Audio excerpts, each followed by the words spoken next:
Hello everyone, nubkeks here. Welcome back to Nub Raids, and in today's video, it's a topic I haven't touched on the channel in a long time, and boy oh boy, you're gonna see things have changed a lot recently. They really have when it comes to arena and arena defenses. We're actually hitting a very tanky arena defense here while we do the intro in the background. Who are the best champions now for arena defense? Well, we're actually going to be looking at the actual top 30 arena defenses from last reset. I was inspired very much by Shinny because I was watching his stream on Monday morning where he was pushing for, as high up in Plat Arena as he could go. And he was looking at the defenses. And certainly there were some things in there that shocked me. Absolutely shocked me. So we are going to break it down right now, right here. I mean, let's take a look. We're just in the middle of Goal 5 right now, so we can see. Maybe some of these champions will show up. Let's see. This is a quiz, guys. Best of luck to you. Let's see how well we can do. So, top 10 arena champions. Remember, we're talking here about at Platinum Reset, and we're talking about the top 30 players. I can spoil it for you right now and say that a lot of champions repeat, right? Some of the best ones repeat. Let's cover a couple of runners-up first. There were 6 champions, 6, that showed up one time. Okay? So one player used them one time out of the 30 players at the top. So let's cover some of them. Here's one, a classic champion. And this obviously gives you a spoiler that there is an 11th place as well. Arbiter, though, comes in with 1 place in the top arena defenses. So yeah, someone is using her. Someone's using her. The classic, the speed aura, all the speed boosting, the reviving, etc. She's certainly not the powerhouse that she used to be, but she is still there holding on with 1 point. Now, here's something that is perhaps more surprising. Shu Zhen the Valorous. In some ways, like with Trunda teams and Hydra, and arguably in a lot of arena fights as well, she's sort of Arbiter 2.0. Oh, I spelt her name wrong. Sorry about that, Shu Zhen. Let me fix that for you. Needs a H there, and this needs to be capitalized. Amazing. But yeah, she comes in with increased attack, crit rate, crit damage with an extra turn. It can also remove polymorph, but that's not crazy useful. Got the speed aura, speed manipulation. So she's like, in a lot of ways, Arbiter 2.0. But for arena defense, again, she's only showing up the one time. I think she'd be much more common. There's a few of these champions would be more common in number 1, live arena, where you've got bans and picks can be exclusive at the high end. So if you take a champion the enemy can't when you're in gold, that affects things majorly. And then also, if you're on offense and you get to choose the defense you're attacking, some of these champions are going to be better offensive teams where you want to win and win quickly than a defense where you might be focused a bit more on stalling. Here's another one that might surprise you and really indicates the changing of the times. Yumiko only showing up one time. Famously one of the strongest arena champions in the past. She's still very good. It's just with, well, we'll see. But with mythicals on the cards right now, number 1, it means that lockout is not as strong on defense. It's much better on offense if you know the enemy is a slower team, if you're faster and you can lock them out, if they don't have mythicals that can deal with it. I mean, even Ancora can deal with it a little bit with her A1, especially if she's with Narcisse. It gives you a way in. Lockout's just not as good at top end arena defense as it once was. Now, obviously, if you're lower end and there's no mythicals and stuff like that, your Yumiko is obviously going to be absolutely crushing it. But as more people get mythicals, the value for Yumiko and Warlord is going to fall. Warlord, by the way, didn't make the list. I think he's a great, like Yumiko, great live arena champion, but he did not make the list for top classic arena defense, at least this week. Here's a champion 2 champions back to back that really surprised me. Hegemon is one. I can't believe Hegemon is in the top arena defenses and Warlord isn't, but there you go. There was one player running Hegemon who always goes first, and then he can come in. And I believe it was Shinny was saying he thinks it's a nuke Hegemon, so one that's built for damage that just comes in and tries to kill enemies at the start if they're not in Stone Skin. That's an interesting one. I mean, maybe with that extra damage to Stone Skin blessing, Hegemon might become a bit more common as well. I don't know. Maybe. We'll see. But that was a funny one. And another surprise one, a real blast from the past, was Ursica Warcaller coming in. Again, run just the one time. In fact, I believe it was the Arbiter Ursiga and the Yumiko, I think, that were run together, I believe. So it was one person being creative and breaking away from the pack. But Ursiga coming in, she's reducing the damage allies receive from crits, so making them tanky. One problem with her is that she puts out a strengthen buff on the team, on herself, which, can get her killed very quickly by Narcisse. But one person was using her and making her work and just, using it to make the team tankier. So I thought that was pretty interesting. And then finally, we do have one of the mythicals made it in just one time, and that is Arbase. Made it in to just one defense, but did make it in. Again, I think she's really solid for Arena, great for live and offense as well, with the speed, aura, turn meter boosting, increased attack and accuracy. She can be really strong with bombs, but bombs are really more of an offense thing. You're not running bombs on Arena defense, not often anyway, because it's kind of easy to see what's coming in to counter those bombs. Whereas pulling them out on offense is cool, and she's got some fun stuff, like kind of a mini UDK second form with the taunt for 2 turns in Stone Skin. Fun champion, only did show up the once. In 11th place then, a champion that arguably one of the best champions in Arena total, one of the top champions of all time for Arena defense as well. But she is seeing a big fall from grace right now due to, and it's not Duchess, it's Siphi. This was a shocker to me. Siphi came in 11th place, runner-up, not making the top 10, showing up. And these are all the champions in the top 30 players used, by the way. This is all of them. Siphi showed up in 2 teams only. It was not long ago at all that Siphi was perhaps one of the most common champions in Arena defense. Well, this has really, really changed. Again, the problem is not that Siphi's gotten worse. Siphi is still fantastic, but rather it's that with power creep in the game, with the mythicals in particular, they're just champions that do a similar job but are doing it better. So Siphi, who, I mean, even a few months ago, you would have said is a safe bet to be top tier in Arena for ages. She's still good. She's still in there twice. Like, she is 11th place out of whatever, 800, 900, I don't know how many champions. She's still way up there, but nowhere near to the extent that she was before. So now we come to the top 10. Which champions actually make the top 10? Let's go to one that I'm sure all of you guessed, though you may be surprised at the positioning, which is Armanz the Magnificent. Now, Armanz, there's no question, he's pretty much always first picked in live Arena, constantly. He's so good. But, however, not as good for Arena defense. He actually, and this surprised me, he came in at 8th place. He was used 6 different times. I think the thing with Armanz, he's not quite as good on Arena defense, right? It's much better when you can pick and choose the targets for his A3, or you can pick and choose when to use his A2. That's part of what makes him so insane for live Arena. It's locking in your speed aura for live Arena or making it difficult. And he is so powerful when played manually. So he's super powerful for Arena offense, super powerful in live Arena. Not quite as good for defense, where you have to just set him up with the presets and hope, right? You could set him up to do his A2 first. If they put in everyone in Stone Skin, not as good. So that's going to be a bit of a problem. The A3 does counter the Stone Skin, but will it be ready to go? Maybe not, right? So there's a big one, right? Let's go into 9th and 10th place. There was actually a tie for 9th and 10th. So in 9th and 10th, it's actually, these are 2 fusions. Ancora, White Queen Ancora, actually tied for 9th, 10th place with another champion. She is coming in. This was surprising to me, actually, that she ranked so high. The reason being her partner, right? What does Ancora do? She puts out shields on everyone and cleanses them. Okay, that's cool. What does Narcisse do? Narcisse does an extra hit on targets under shield or strengthen, and he ignores shield and strengthen. So those shield buffs that Ancora does are really, really dangerous. Her revive, though, is extremely good. Revives allies with their skills reset. Her A1 can decrease ally skills. I think that's a big part of what's going on. Even some protection here on her passive. I think that's part of what makes her good on arena defense. I would actually be very curious if they turn off her A2, maybe, just to survive the Narcisse onslaught that there's going to be in arena offense battles at that high level. But she did make it in.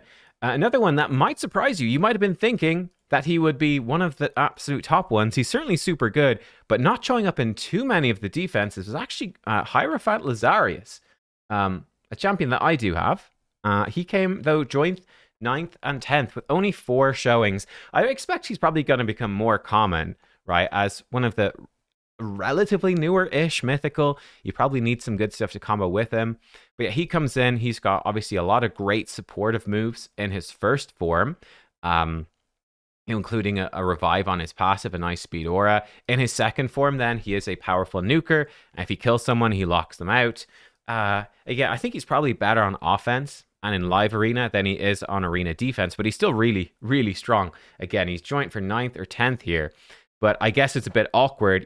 It's much more powerful when you're in control of when he swaps, because both of his forms are so different. It's a bit tricky to set up a good preset to really make the most use out of him and to handle it. Like, yeah, that could just be a problem. Like, if you go first, he swaps over, he could nuke into Stone Skin and do nothing. Then he's super squishy, he can die. So he does have some weaknesses.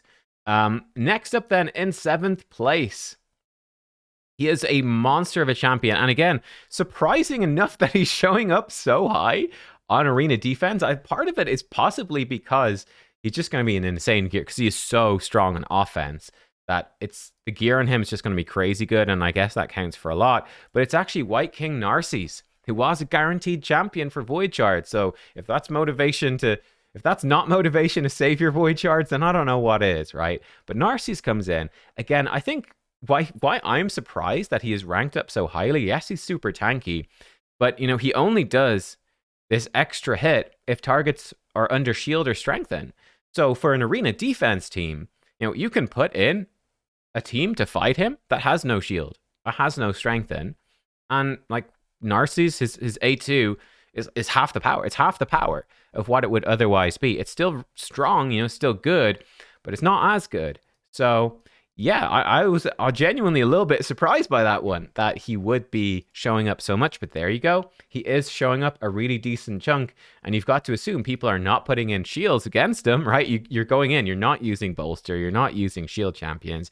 And he's still performing really well. In 6th place then, one of the champions that Narcisse was put out to counter, he's still there. Again, I would say back a while ago, pre-Narcisse, you would have seen this champion showing up in nearly every single one of the top 30. So he's definitely fallen off, but he is still well up there in 6th spot. It's Taurus the Fierce, right? Just massive nuke that scales off of your buffs on his A3. Massive single target nuke on his A2. He combos extremely well with Marishka if they're run together. I don't think they always are, though. We'll check out the teams at the end. He also, he just takes half damage. He just takes half damage, just because. And he also permanently nerfs enemies attack nukers as well, which makes it difficult for them to sustain through. So he's super tanky. He's a HP nuker, so much like Narcisse. He's going to be even tankier than Narcisse because he just takes half damage, because he does, and he smacks hard with lots of buffs on your team. He's a beast. So yeah, Taurus, he's still in there. Now we've got another mythical champion in 5th place, and that is Siegfried, showing up 11 times, one more time than Narcisse. Siegfried is one of it's one of the biggest buffs ever. It sort of reminds me of the Baron buff back in the day, where Baron went from being kind of a bit of a meme champion, who was kind of okay with like a ally attack comp with his A1, to suddenly Skypiercer being a monster of a move. Skypiercer for Baron, by the way, back in the day, used to be a secret skill. You had to get lucky and unlock it, and I think maybe it was only single target, or maybe it was just because it was a secret skill. I think they nerfed the power of it slightly, but made it usable on demand. Baron does not show up in the top 10, obviously, I'm just saying. But Siegfried comes in as, a top tier arena defense champion. He just has massive damage. Really, with his AoE is good. His A3, though, is absolutely destructive, right? Hits so hard and then attacks with surplus damage. It's disgusting. And again, he's very powerful because of his passive and his passive metamorph, honestly. So yeah, whenever the last living ally is killed, he switches form, gets an extra turn. If he's about to be killed, he gets block damage for 2 turns, plus gets a big heal and turn meter boost. So if he is the last one standing, uh-oh, you're in trouble. It's just very annoying to kill him, right? Because whenever you kill him, he gets block damage for 2 turns, and then you can't kill anyone in his team unless he's crowd controlled or something, because otherwise he's going to swap over and revive his whole team with 2 turns of block damage. He's my nemesis in live arena.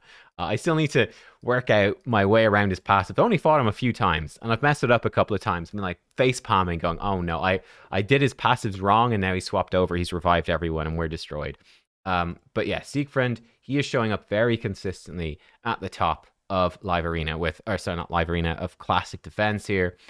Next up, bit of actually a great champion for countering Siegfried in a pretty big way, and obviously counters famously Rotus, Sun Wukong, a lot of these other big single target nukes for arena defense. That's Ultimate Death Knight, a free champion, is the 4th most used champion still on arena defense, which is just insane. He is staying relevant, very, very much so. At 12 times, Ultimate Death Knight, he is so powerful. Again, I think the important thing to know about Ultimate Death Knight is he's not amazing, I would say, generally at winning fights. We're talking here about Platinum Arena defense, where winning is nice, but not losing is also pretty powerful. And it's just very slow to kill an Ultimate Death Knight. Like, especially he's been around for a while. People can have him fight. These top players will have him 5 stars. So he can be built with a ton of resistance in Stone Skin. It can be really tough to get that Stone Skin off of him. He's super slow, and he's just sat in Stone Skin. It takes ages to bust through. Who knows? Maybe the new Blessing that does extra damage to Stone Skin will weaken his power a little bit. But you can still have this guy in 6-piece Stone Skin, triple reaction. He's just going to slow you down so much. It's so tricky to kill him.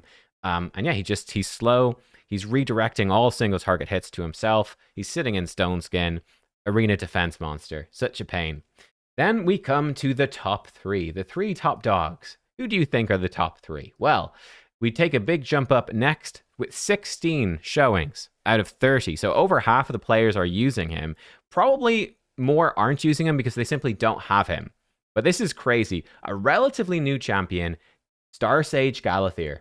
This guy is probably my most feared champion in live arena, honestly. This guy is terrifying.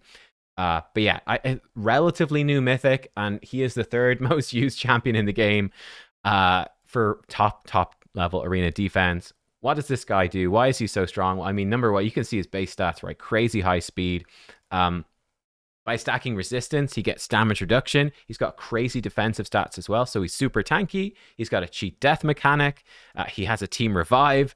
He has a team heal with turn meter boosting and block debuffs and turn meter boost A1. But really, it's his second form, which is probably the most disgusting thing, where he comes in and he has an enemy buff strip with block active skills for 2 turns on a 3-turn cooldown, right? Polymorph is a counter, but other than that, this is an absolute nightmare. He ignores 20% resistance as well. So this is just a nightmare. You just get locked out by this skill. Then he comes in with increased accuracy, decreased resist, and a stun as well. So more lockouts. He's got turn meter pushback on his A1. Yeah, and he gains a bunch of extra accuracy. So this guy, it's basically impossible to resist him, right? Between the ignore resist and the extra accuracy from his passive, it's sort of like the offensive Mithrala passive, really. It's just, what can you do, right? What can you do? And he's just locking you out. He is, it's sort of like ultimate lockout without actually increasing your skill cooldowns, just locking you down with crowd control. He's a monster for control. And then again, he can switch to form 1 and be a super fast, super tanky reviver. Yeah, he's kind of nuts. This guy, like I said, he's my most feared champion at the moment in live arena by far. I like Lazarius. I've got Lazarius. He's my mythical for live arena, and he's magic affinity. So he really does not like Galathir, who's force. In second place, she was the queen of arena, not Sifi, not Duchess, but the queen of arena defense for a long time, and she is still the queen. It's Marishka with 17 showings. She's still up there. So yeah, Marishka, the Void Legendary. Why is she so strong? She's staying on even despite Narcisse coming in and being really well designed to deal with her. She's got a great aura. But yeah, she can come in with a cleanse and turn meter boosting, increasing your resistance, but fully restores destroyed max HP, which is really good against the Life Harvest Blessing. Huge heal with a huge shield and strengthen. Her A1 is insane as well, where she brings an ally in to attack every single time. It's always Taras if he's there. And then a crazy revive on her passive, where she revives everyone whenever she's killed, and that has no cooldown. Also, this is important too, with the active effect of her passive, she stops bombs, right? So bombs is a great way, honestly, to quickly farm teams. HP burn can be a nice way, obviously at this top end, there's probably too much polymorph, but, bombs is a really good strat that doesn't actually invoke too much polymorph and can absolutely wipe teams out. Well, Mariska stops that entirely. Absolutely stops it entirely. And that can bombs deal with Stone Skin, she stops it. HP burn can deal with Stone Skin, she stops that. So yeah, she's just a beast for arena defense. Even with Narcisse all over the place, this champion, she's still almost the queen, I suppose we should say, because there's one person that is higher than her, and that is none other than Knight Queen Crixia, showing up in 19 out of the 30 defenses. Yeah, Crixia comes in as the best, the #1 champion right now for arena defense in the game. Not really too much of a surprise. Again, she's got great base stats. In her base form, she's got a buff strip with a 3-turn lockout. Again, this is very easy to set up a good preset, because look, if they go first, if they lock you out, no problem. You can set your arena defense so she swaps over to form 2, fully cleanses your team, and then resets all their cooldowns as well. Great. It's just a win-win, right? With Crixia, it's a win-win. You get the defensive benefit of a lockout and buff strip. I guess her only weakness is potentially being polymorphed on this move, or she can weak hit, which is a bummer. But yeah, she is just absolutely nuts. She's immune to stun as well, which is obviously pretty good against something like if people are using what's his name, Armand's on offense. She's immune to stun, at least in form 1. Immune to sleep on this one, not quite so good, but she'll get some speed. Yeah, Crixia is an absolute monster. She is really top tier. It's funny, I remember not so long ago, back in the day, like Duchess being top tier. Like honestly, like I've been wanting a Duchess for ages. I'd still like to have a Duchess, but I'd use her. I would probably use her still a little bit, but I'm worried now that by the time I get Duchess, she's actually going to have been power crept to the point where she might not even be useful for me, which is insane to think. But Duchess does not make any arena defense anymore. Look, her passive just doesn't protect against Narcisse. Her A1 pumping out these shields is just powering up Narcisse. It's just not good. It's just not good, unfortunately. And yeah, it's really the age at the moment as well of more so the HP nukers, right? The Taurus and the Narcisse on offense. Lazarius brings his own increased attack. Siegfried is sort of the main top tier attack nuker. So Duchess's buff's just not quite as relevant there. So she has really fallen off. And so yeah, I mean, there's some honorable mentions here for sure. Like Duchess is one that's really fallen off. A couple of champs I think are very good on offense, but not on defense. I think Garol could be quite good. Warlord's another big one, lockout champion. Another big one that's excellent for arena, but not so much for defense, would be Lady Mikage. Again, she has sort of the Armand's thing, where she's a lot better when you can control her, because both her forms are useful, but it's really hard to set up a defensive preset to min-max that. But there you go, guys. They are currently, at the moment, the most used champions. There you go. This is your top 10 arena defense champions in the game. How many do you have? How many of these do you enjoy fighting? I don't know. Like, they're all pretty scary. For me, I have I've got 1, 2, 3, 4, 5. I've got 5. I've got half of these. Do I use them all in my arena defenses? Oh, you bet I do. They are key parts of every single arena defense I'm putting in. There's no question. I also do have the Sifi, Arbiter, Yumiko, and Hegemon. So I've got about half of the top 17 champions, which is not too bad. And you feel the power. You do. All right, guys, listen, thank you for watching. Let me know. I mean, were you surprised by this list? Were you surprised, or did you see it coming? I would probably suspect more people, like for me going into it, I would definitely have guessed that Armand's and Sifi would be higher. I was kind of surprised how much or how low that they are on the rankings. But really, it's, Crixie and Galathir, the mythicals, are really dominating. By the way, guys, this is the image here. So if you're curious, let's look actually at the top 10 here. Again, this is from Shinny's stream. So the top arena defense last week, and obviously part of this as well is, they're Mad Clan, so I think they don't attack each other during arena reset, which is part of it, helping Mad to dominate.